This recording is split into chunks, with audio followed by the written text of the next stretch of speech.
एक गांव में एक किसान रहता था। एक बार उसे कहीं से बाज का एक अंडा मिला। उसने वह अंडा मुर्गी के अंडे के साथ ही रख दिया।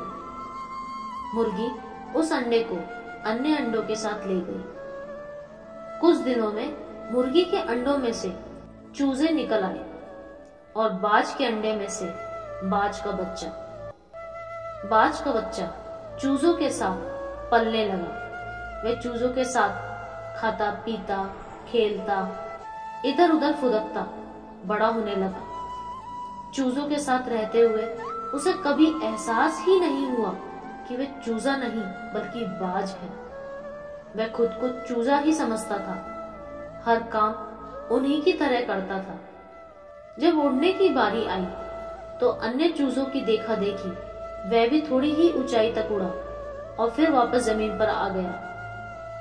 उसका भी ऊंचा उड़ने का मन करता था, लेकिन जब वह सबको थोड़ी ही ऊंचाई तक उड़ता देखता तो वह भी उतनी ही ऊंचाई तक उड़ता। ज्यादा ऊंचा उड़ने की वह कोशिश ही नहीं करता था।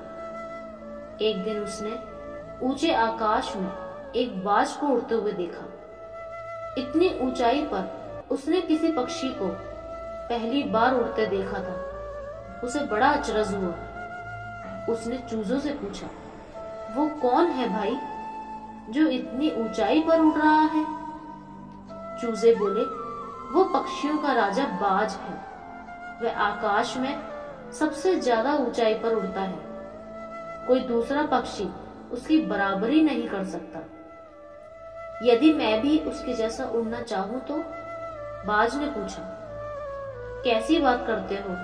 मत भूलो तुम एक चूजे हो, चाहे कितनी भी कोशिश कर लो बाज जितना नहीं उड़ पाओगे। इसलिए व्यर्थ में ऊंचा उड़ने के बारे में मत सोचो। जितना उड़ सकते हो उतने में ही खुश रहो, चूजे बोले।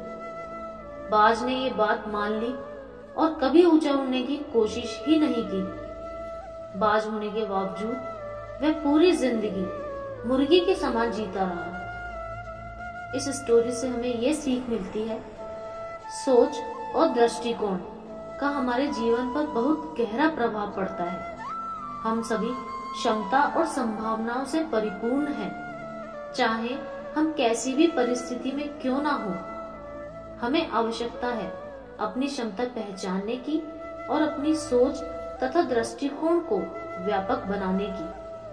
हम स्वयं को चूजे समझेंगे तो चूजे ही बनेंगे और बाज समझेंगे तो बाज बनेंगे। खुद को कम ना समझें, अपनी क्षमता को सीमित न करें, बाज बने और जीवन में ऊंची उड़ान भरें। आज के लिए बस इतना ही। हम फिर मिलेंगे अगले वीडियो में। जब तक अपना ध्यान रखें, सुरक्षित रहें। Thank you for watching.